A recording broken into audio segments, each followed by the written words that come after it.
Selamat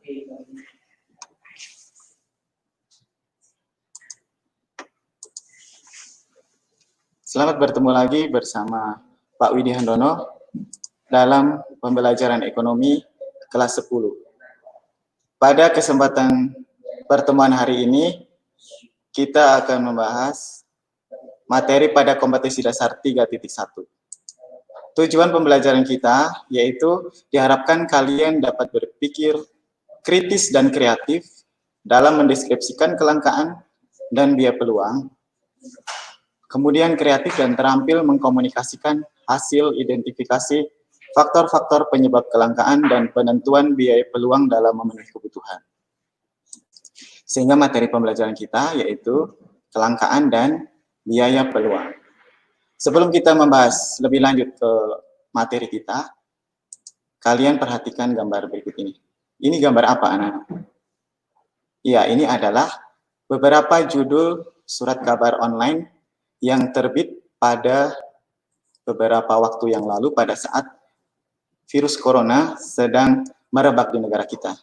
Di sini kita lihat, Ombudsman mengatakan membiarkan kelangkaan masker dan APD, alat pelindung diri, adalah maladministrasi. Apotik di Medan alami kelangkaan masker akibat corona.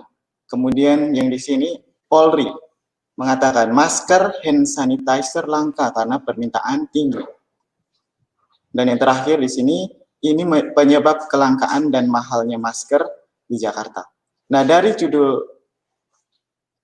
surat kabar online ini, kita bisa mengetahui apa, anak-anak? Yaitu kita mengetahui bahwa pada saat virus corona sedang merebak di negara kita, kebutuhan masyarakat terhadap alat pemenuh kebutuhan itu sangat tinggi, atau permintaan terhadap beberapa alat pemuas kebutuhan tersebut tinggi, anak-anak.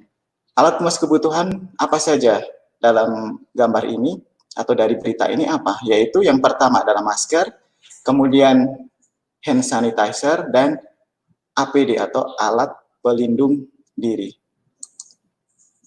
Gambar berikut ini. Yang pertama sebelah kiri. Ini gambar apa? Ini adalah gambar orang berkerumun untuk antri air bersih. Nah, pada gambar ini kita bisa tahu bahwa di daerah tersebut telah terjadi kekurangan air bersih. Kemudian untuk gambar yang berikut ini, yang di sebelah kanan, ini adalah antrian orang di SPBU untuk mendapatkan bahan bakar minyak. Berarti ini bisa menunjukkan bahwa telah terjadi kelangkaan terhadap bahan bakar minyak. Bahan bakar minyak itu jumlahnya terbatas ya di daerah ini, di gambar ini. Kebutuhan manusia itu, tolong diingat, kebutuhan manusia itu sangat banyak atau tidak terbatas. Sementara alat pemuas kebutuhan berupa apa? Alat pemuas kebutuhan manusia, yaitu berupa barang dan jasa, itu jumlahnya terbatas. Nah, kebutuhan yang tidak terbatas, sementara alat pemuas kebutuhan terbatas, itu menyebabkan ketidakseimbangan. Ketidakseimbangan ini atau keadaan ini itu yang disebut dengan kelangkaan. Mari kita lihat pengertian kelangkaan, anak-anak. Kita manusia itu berhadapan dengan inti masalah ekonomi, yaitu kelangkaan atau scarcity. Dapat juga disebut sebagai kekurangan atau paucity. Jadi kelangkaan itu adalah keadaan di mana terjadi ketidakseimbangan antara kebutuhan manusia yang tidak terbatas dan alat pemuas kebutuhan yang terbatas. Kelangkaan dipengaruhi oleh beberapa faktor penyebab.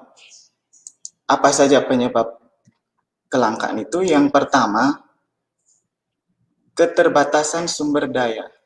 Jadi sumber daya yang tersedia di alam ini jumlahnya terbatas. Kemudian yang kedua, adanya perbedaan letak geografis. Ada daerah yang dataran rendah, ada dataran tinggi, dan sebagainya. Kemudian yang ketiga, pertambahan jumlah penduduk. Jumlah penduduk itu mengalami pertambahan yang sangat cepat. Atau sangat banyak ya anak-anak. Yang kemudian faktor yang keempat adalah keterbatasan kemampuan produksi. Faktor kelima adanya bencana alam, seperti banjir, tanah longsor, atau gempa bumi. Itu bisa menyebabkan hilangnya atau rusaknya sumber daya alam yang ada, sehingga bisa menjadi penyebab kelangkaan. Yang keenam, kerusakan sumber daya alam akibat ulah manusia. Kemudian faktor yang ketujuh, keterbatasan manusia dalam mengolah sumber daya yang ada. Dan yang kedelapan, peningkatan kebutuhan manusia yang lebih cepat dibandingkan dengan kemampuan penyediaan sarana kebutuhan. Itu beberapa faktor penyebab kelangkaan. Bagaimana cara mengatasi terjadinya kelangkaan? Pak Widi sampaikan beberapa saja. Silakan nanti bisa kalian tambahkan sendiri dari berbagai sumber yang ada. Ya. Yang pertama, bagaimana caranya? Yang pertama adalah menghemat penggunaan sumber daya alam. Yang kedua, memelihara dan melestarikan sumber daya alam dengan baik. Yang ketiga, menciptakan alat pemuas atau barang pengganti atau barang substitusi. Jadi misalnya saja minyak tanah digantikan dengan misalnya tenaga surya atau tenaga listrik dan sebagainya. Kemudian yang keempat, meningkatkan pengelolaan berbagai macam sumber daya alam sehingga lebih bermanfaat bagi kehidupan manusia. Itu beberapa cara untuk mengatasi kelangkaan. Nah, anak-anak, kelangkaan itu memiliki konsekuensi. Artinya ada konsekuensi terjadinya kelangkaan. Apabila terjadi kelangkaan, maka kita harus melakukan suatu pilihan. Apabila kita sudah melakukan pilihan, maka akan ada pengorbanan. Ada sesuatu yang kita korbankan karena kita tidak pilih. Nah, pengorbanan inilah yang memunculkan adanya istilah biaya peluang. Biaya peluang atau opportunity cost itu adalah pengorbanan yang dilakukan seseorang karena melakukan pilihan. Jadi karena memilih, maka yang tidak dipilih itu yang dikorbankan. Begitu. Biaya peluang yang perlu kita ingat itu tidak harus berupa uang. Meskipun di sini ada kata biaya, tetapi tidak harus berupa uang. Tergantung dari situasi dan kondisi pilihan yang dihadapi oleh seseorang. Misalnya saja, anak-anak, ada dua pilihan yang dihadapi. Jika kita memilih salah satu, misalnya ada pilihan A dan B, kita memilih salah satu, misalnya A, maka yang lain itu adalah biaya peluangnya atau pilihan B tadi itu. Atau dengan kata lain, yang tidak dipilih itulah sebagai biaya peluang. Apa ciri-ciri dari biaya peluang? Yang pertama, perhitungan biaya peluang itu tidak selalu dikaitkan dengan uang, tapi bisa dihubungkan dengan kebahagiaan, waktu, atau keuntungan yang diperoleh di masa yang akan datang. Kemudian yang kedua, memiliki banyak kemungkinan penggunaan. Yang ketiga, penetapan pilihan biaya peluang itu tergantung maksud dan kondisi setiap individu. Yang keempat, biaya peluang umumnya merupakan kebutuhan sekunder dan tersier. Apa itu kebutuhan sekunder? Kebutuhan sekunder itu adalah kebutuhan kedua. Artinya kebutuhan yang dipenuhi setelah kebutuhan primer atau kebutuhan pokok terpenuhi. Kalau kebutuhan tersier, itu adalah kebutuhan ketiga. Kebutuhan yang dipenuhi setelah kebutuhan primer dan sekunder terpenuhi, atau dengan kata lain kebutuhan akan barang mewah. Mari Pak Widi berikan beberapa contoh biaya peluang yang bisa kalian pakai untuk menambah pemahaman kalian ya anak-anak. Yang pertama di sini, Pak Widi dihadapkan pada dua alternatif pilihan mengajar. Pada masa sekarang ini, ada COVID-19 begini, ada dua pilihan mengajar. Yang pertama, di sini adalah belajar atau mengajar secara tatap muka di kelas. Kemudian, pilihan yang kedua adalah mengajar secara online. Pak Widi melakukan pilihan, yaitu mengajar secara online seperti sekarang ini. Berarti Pak Widi telah kehilangan kesempatan untuk mengajar secara tatap muka di kelas. Kalau begitu, biaya peluangnya apa, anak-anak? Yaitu betul sekali, yaitu mengajar secara tatap muka di kelas. Contoh yang kedua, di sini kita lihat. Untuk acara karnaval pada perayaan ulang tahun negara kita, Pak Widi diharapkan pada dua alternatif pilihan pakaian yang akan Pak Widi pakai. Yaitu yang pertama adalah menggunakan pakaian Timor. Yang kedua adalah pilihan menggunakan pakaian Jawa.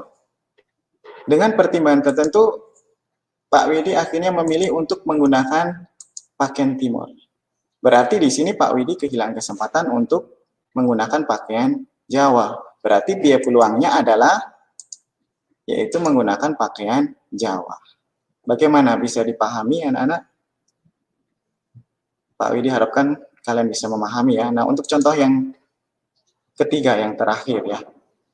Di sini ada tabel tawaran pekerjaan yang diterima oleh Roy setelah dia selesai SMA ya. Tawaran yang pertama pelayan toko Mubatar Soe dengan gaji 800.000 per bulan. Tawaran yang kedua adalah sebagai pelayan restoran KFC Kupang dengan gaji per bulan 1 juta rupiah. Jika Roy memutuskan untuk memilih tawaran yang pertama, yaitu sebagai pelayan toko Mubatar Soe dengan pertimbangan dekat rumah, maka Roy telah menghilangkan kesempatan untuk bekerja sebagai pelayan restoran KFC Kupang. Jadi biaya peluangnya atau opportunity cost Roy yang mana? Yaitu bekerja sebagai pelayan restoran KFC Kupang. Artinya yang tidak dipilih oleh Roy itu yang menjadi biaya peluang.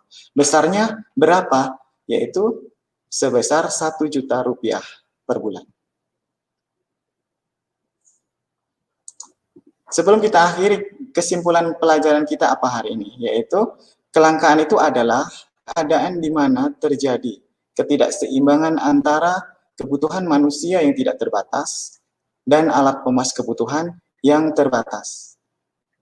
Biaya peluang itu adalah pengorbanan yang dilakukan seseorang karena melakukan pilihan.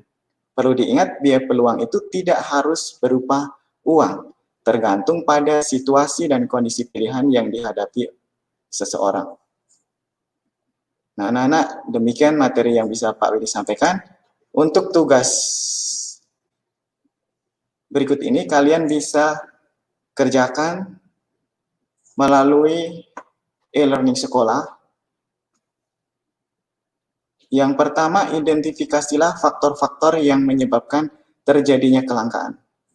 Yang kedua, apakah seorang jutawan dapat mengalami kelangkaan? Kalian berikan alasannya ya. Kemudian yang ketiga, berikan 2 contoh biaya peluang yang pernah kalian alami sebagai seorang pelajar. Berarti di sini Pak Widi yakin jawaban kalian itu pasti akan berbeda satu dengan yang lain ya. Tergantung dari pengalaman yang pernah kalian hadapi terkait dengan biaya peluang. Demikian materi yang bisa Pak Widi sampaikan hari ini. Kita bertemu lagi pada pertemuan minggu yang akan datang. Sekian dan terima kasih.